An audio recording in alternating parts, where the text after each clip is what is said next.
Welcome back to Go With Us, and this is everything you really need to know this week in Pokemon Go, running from the 17th of August all the way until the 24th. Big week ahead. Let's get straight into the calendar now, and as you can see guys, we are going to kick off with Monday. One thing that's carrying over from last week is going to be that Venom and Vine's Choose Your Path research. It seems like there's two different choices we get. We get the weekly options, which is to catch, explore, or battle, but then there's also daily options where you can get up to 6 choices, of which one of them, which I find is very nifty and something I'm picking a lot, is to battle Rocket Grunts in order to get more mysterious components so I can gather 12-kilometer eggs a lot quicker. All these different research encounters will lead you to 2 different Pokemon. You'll get access to a Fomantis encounter. That 100% CP is going to be 317 CP, and you're also going to get a Venonat encounter. That hundo CP is going to be 430 CP. This Venom and Vine's research will stop at 8 p.m. on Monday night. Remember to complete that. Let's get back to the calendar again. A couple things we need to mention on Monday as well. The second thing is going to be our Max Monday, which is going to be featuring the debut of D-Max Magikarp coming to Max battles in the game for the very first time. D-Max Magikarp can evolve into D-Max Gyarados, but remember, you are going to need 400 candies. There's actually a way you can get these candies very easily a little bit later in the week, and this of course would obviously be the first time we've seen Dynamax Gyarados in the game. But how good is it really going to be, especially in 2026? Well, the best place to do that is to have a look at its base stats. Gyarados has a max CP at level 50 of 3834, which is still pretty good for a 10-year-old Pokemon. Its attack value is sitting at 237, which is more than acceptable. A pretty lackluster defense though at 186, but an HP stat of 216 that it can be proud of. Gyarados on its own can still do work. As a water type attacker, it's sitting in the 26th spot, but more so in the Ultra League and the Master League. This Pokemon is breaking to the top 70 in the Ultra League, and it's currently breaking into the top 60 in the Master League. I think this is still incredibly impressive considering its typing as well. It is only weak to 2 different things. It is weak to rock, but it's double weak to electric, and it does resist 6 different types, of which the double resists ground. Off the bat, these are some pretty promising stats, but the best way to really isolate this is going to be to look at its fast moves, because it is a Dynamax Pokemon. It gets access to 4 different moves. It gets access to Bite, Dragon Breath, Dragon Tail, which will require an Elite Fast TM, as well as Waterfall. There's 3 different typings there, Dark, Water, and Dragon. But I want you guys to pay attention to another detail. 2 of these moves are going to be half-a-second fast moves, which is going to be Bite and Dragon Breath. The reason why half-a-second fast moves are a lot better, more so for tanking Pokemon, this will probably be used more as an attacking Pokemon, but half-a-second fast moves charge the Dynamax meter a lot quicker. A lot of trainers think, and they just assume, that by being in max battles and using charge moves, that is going to be the best way to charge the meter. It's not, because the animation takes too long for it to actually charge the meter. It's your fast attack that's the most effective at charging it, which means Bite and Dragon Breath are great options for Gyarados. So what does this mean for Gyarados as a water type max attacker as well as a dark type max attacker? Well guys, as a budget option for both, it's very, very solid. This is definitely for someone who's trying to fill up their D-Max decks, or a new or returning player trying to get a good D-Max attacker for the dark or water type, especially as a budget option. This is a really good Max Monday, and no, Magikarp. It's not your day, bro. It's Gyarados. Yeah. He just told me that you guys haven't subscribed yet, so yeah, you know what to do, guys. D-Max Gyarados looks very good, but one other big incentive you need to remember on Monday is that every single in-person max battle you complete is going to be rewarding you 1 guaranteed rare XL candy. Some trainers have complained that it's not showing, that it's a visual glitch, or they're not getting it. It's definitely live. You are getting it, even if it's not showing in the encounter screen, it will be counting in your bag. Just something I want to point out is that we only have about 2 or 3 weeks left of the season. The current egg pools on screen right now are something you need to be hatching, especially our 1-kilometer eggs. As you can see here, the 1-kilometer eggs are going to be hatching all of the starter Pokemon. Some are more valuable than others, but try and hatch this daily egg to get yourself good chances of getting a hundo. I actually hatched myself a shiny Bulbasaur the other day, to my surprise. This is going to be your 2-kilometer egg pool. This is going to be your 5-kilometer egg pool. This is your 7-kilometer egg pool, 10-kilometer egg pool, and 12-kilometer egg pool. I'm going to get back to this 12-kilometer egg pool a little bit later because it could be heavily featured in this week. But as we know as well, every Monday morning at 9 a.m. you will get access to your Adventure Sync rewards. If you walk 25 kilometers or more, you will get Pokeballs, Great Balls, but you'll also get access to a 5-kilometer egg. We can't see Budew, Chingling, Sableye, Tyrogue, and Happiny. But if you walked 50 kilometers in that week and you have 2 egg slots open, you will get access to a 5-kilometer egg and a 10-kilometer Adventure Sync egg. egg. The Pokemon hatching from the 10k egg is going to be Druddigon, Toxel, Bagon, Drampaw, and Gible. Of course, Bagon for Mega Salamence, Drampaw for the Mega Drampaw at some point that will be coming to the game, and Gible going into Mega Garchomp. Definitely one of the best Megas in the game, but of course we do know that Gible Calm Day Classic will be coming in September. So if you manage, and if you get very lucky to hatch yourself a 98 or Hundo Gible, hold off so you can get Earth Power on this Pokemon during that community day. Before we move on, don't catch or claim your 100% IV Mewtwo yet. What we've done is that we've made a video explaining why. You can check it out above me right here, and I will leave it as one of the end screens of this video. Please check that out because there are reasons why you might want to hold off. Just be patient and watch that video. Let's cast our eye back to our calendar again. And guys, Tuesday is where things really start picking up for a number of reasons. But let's just go through this one step at a time. Remember, on Tuesdays is going to be Showcase Tuesdays. You can enter 5 different Pokemon in different categories. What this is really good for is that you can earn premium items, especially if you come in first place or even second place, and you will get Stardust and XP. But the other big incentive is that you can chip away at that Platinum Showcase medal, which requires you to win 100 showcases, but you're also going to get an encounter with the PhD Pikachu, which is one of the rarest Pikachus in the game. We have said this in recent weeks as well, but let's have a look at that research breakthrough box. Of course, this will come via your 7th day stamp. Once you complete field research tasks and you get your 7th day stamp, you will then get access to a research breakthrough box, which will reward you with a reward Pokemon. For the next 3 weeks, those Pokemon are going to be Dragonite. Hundo CP is 1625. Axew's in there at 586. Honedge is in there at 595. We can see Jangma-O for 415 CP for the Hundo. Indeedee male and female at 1027 and 1047. And we also have Cloth in there at 1030. Cloth is the only one that cannot be shiny. But what are the raids going down this week? Let's have a look at our 5-star raid boss. And it looks like as of the release of this video, you guys have 2 or 3 days to raid Groudon. We have covered this in last week's episode, but guys, Groudon is still one of the best Pokemon in this game. Just to blow through it very quickly again, max CP of 4652, an attack value of 270, defense of 228, stamina of 205, really good off the bat. As a current ground type attacker with Precipice Blades, which will require an elite charge TM, this is still the 9th best ground type attacker in the game. The Shadow form is actually breaking into the top 3 or 4, but of course guys, you really want to try and give yourself a Hundo Groudon. The reason why is that you need to get Primal Groudon if you have enough energy.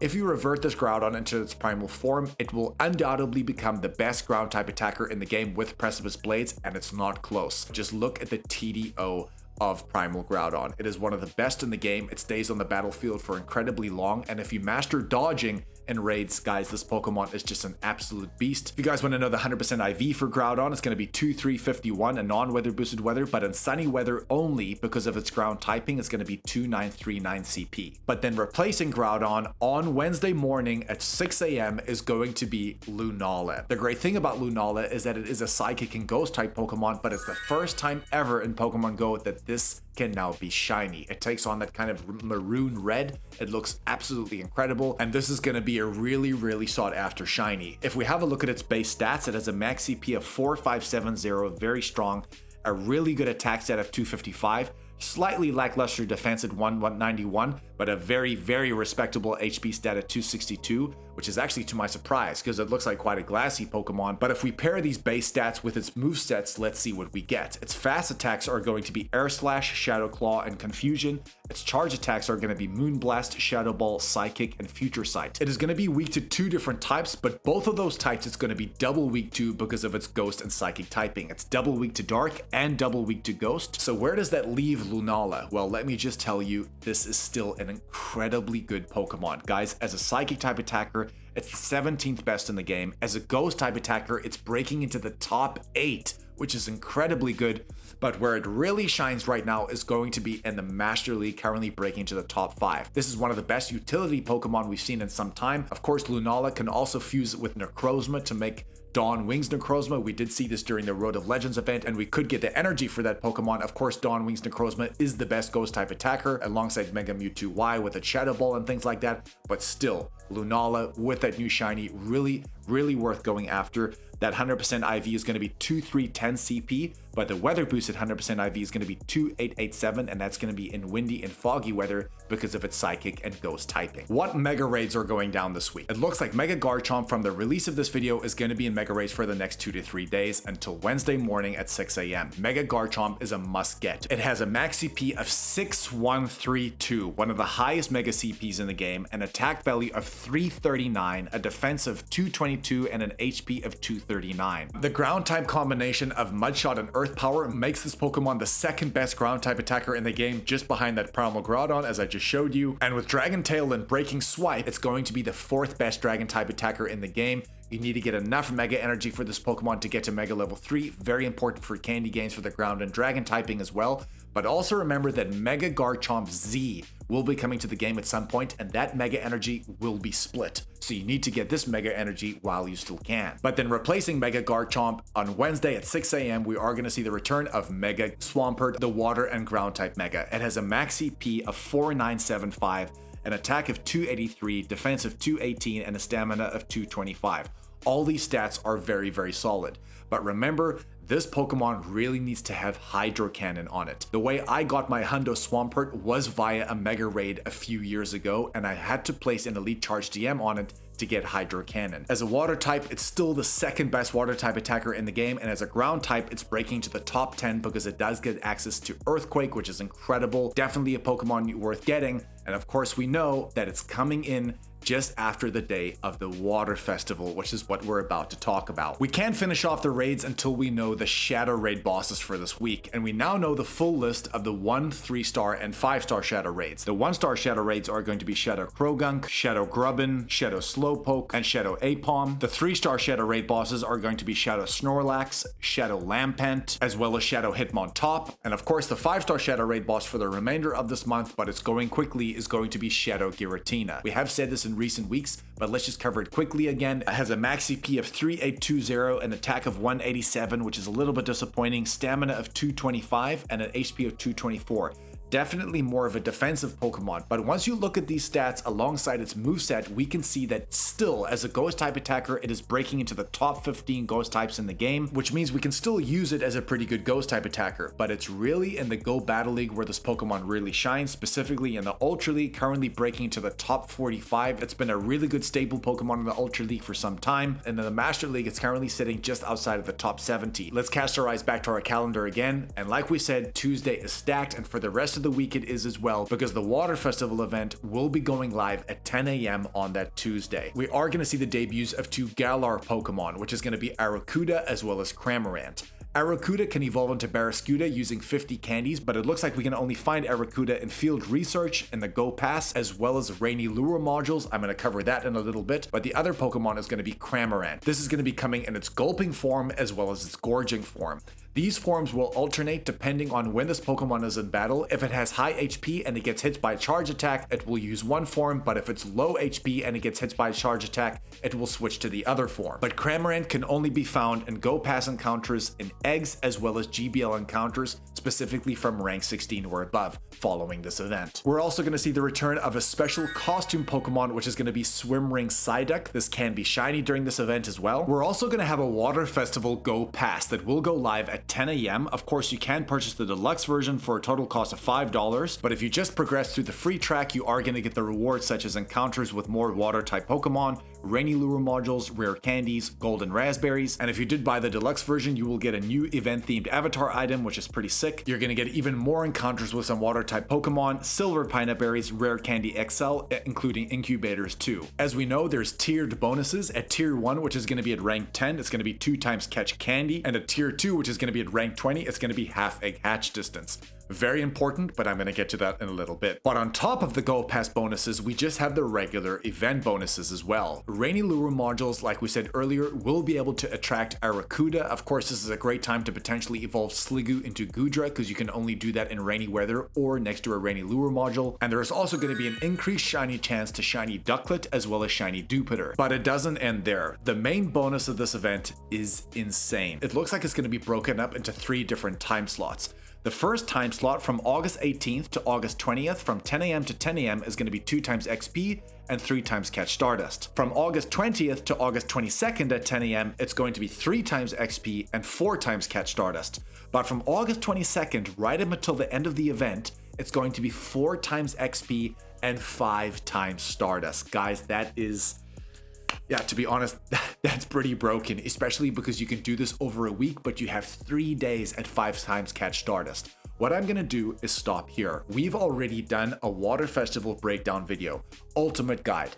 Everything you would really need to know, but really how to maximize your Stardust gains, because to be honest, you could power up your Pokemon for absolutely free. Please remember to catch your stacked tasks of all the Pokemon you've stacked in your field research. This is a good time to mention that 12-kilometer egg pool that I was talking about earlier. You can see there that Varoom is in that egg pool, which is a recently released shiny. But during this event, on top of the fact that the August Go Pass is going to be running in the background, when this event starts and towards the end of this event, you need to try and get to level 75 of that August Go Pass, because it is going to be increase hatch XP, but also increase hatch Stardust. Hatch these Pokemon on a star piece in those last 3 days while you're catching other Pokemon around you. Guys, the Stardust gains are huge. We're talking about 130k, as you can see on screen right now. I did this pretty recently, and that's just for one 12-kilometer egg patch. Very, very worth it if you want Stardust gains. Spawning in the wild, we can see Psyduck, Goldeen, Mareanie, Wimpod, and rare spawns for Phoebus and Clamperl. On top of that, you can see Wiglet in its natural biome, so beaches, promenades, lakes, and dams. And 1-star raids, we can see Tatsuguri, all in its different forms in different regions. Curly form will be in Europe, Middle East, and Africa. Droopy form will be in the Americas, and Stretchy form will be in Asia Pacific. And we can also see Psyduck with a swim ring in those 1-star raids. 3-star raids, we can see Scarf Lapras, Hisui, and Samurott, as well as Dondozo. I'm going to leave it there, otherwise we're going to be here for an hour. Watch that Water Festival video. You guys are loving that, trust me. As we go back to our calendar again, the Water Festival will be carrying us throughout the week, but there's more things we have to touch on. On to Wednesday the 19th specifically, the one big thing you have to remember there is going to be the raid hour of Lunala.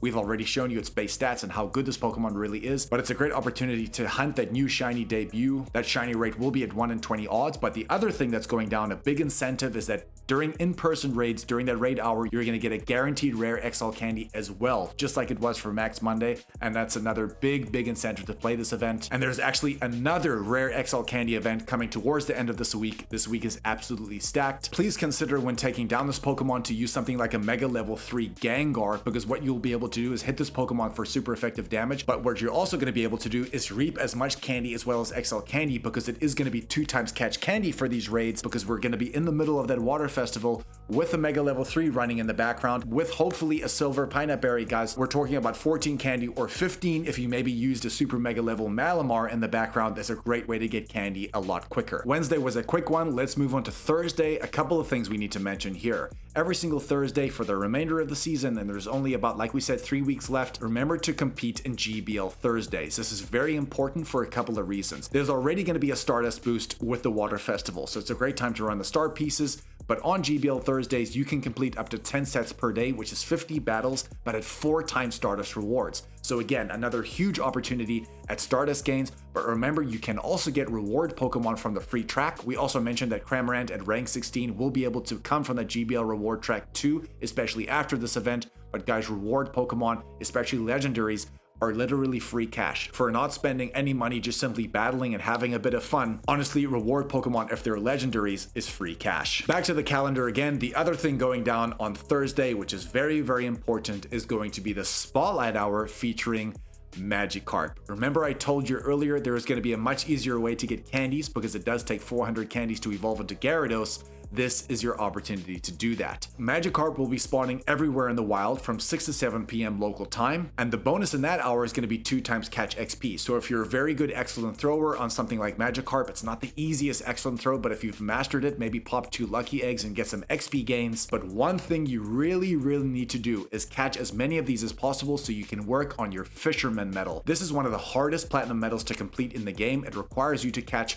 1,000 big Magikarps. A big Magikarp, from what I've understood, has to be 13.13 kilos or above, or just get an XXL Magikarp. This is probably your best opportunity to do that. Very important to mention. Back to our calendar again, let's have a look at Friday. We know what's coming. Friendship Friday is a massive thing, and again, I have another example. But before I get to that, let me just explain it. Every day in Pokemon Go, you can make 100 trades, but on Friday, these 100 trades are going to have boosted bonuses. Every single trade, you're going to receive a guaranteed 2 XL candy. Trades are going to cost 20% less Stardust. We can make up to 3 special trades on this day, but most importantly, these trades have a much higher chance of going lucky. I literally did this yesterday. I made 36 trades and I got 8 luckies. Guys, work out the percentages there. No hundos, unfortunately, on either side, but again, we know that when a Pokemon goes lucky, it's a 1 in 64 chance of being a hundo, so the odds increase massively. Please trade your Pokemon on Fridays. We've seen some incredible results from this, as I'm going to leave on screen right now. Remember that the August Go Pass at rank 1 is going to guarantee you 1 candy as well as 1 XL candy upon every single trade, even outside of Fridays. If there's any Pokemon,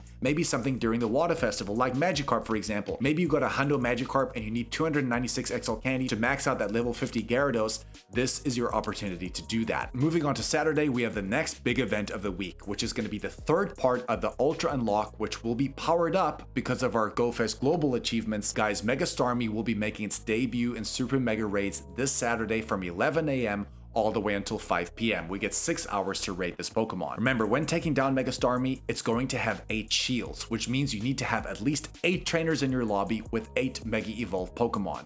8 megas equals 8 shields broken. Please remember that. It's the easy rule of thumb for these super mega raids. But this event is boosted. Let me explain. Guys, the bonuses are that you're going to get an additional 5,000 XP from these super mega raids. Already you get 15. Now you're going to get an extra 5 for a total of 20. There's going to be an increased chance to get rare XL candy from these raid battles, which is amazing. The remote raid limit will be increased to 20. All trainers can receive up to 6 free raid passes from spinning gyms. But remember, if you didn't do a raid the day before, that pass is going to carry over, so now you get a total of 7, or maybe even 8 if you want to use your free daily raid pass on the Saturday as well. Of course, there's going to be an increased chance to encounter shiny Starmie as well coming from these super mega raids, and every Starmie will at least have mega level 1 unlocked, and the base floor is going to be 11 11 11, so your chances of a hundo are now higher. But if you do want to upgrade this experience, you can buy the ticket for a total cost of $5. That's going to get you an additional 5,000 XP. Now for a total of 25, you can receive 14 free raid passes from spinning gym discs, an even greater chance to receive rare XL candy,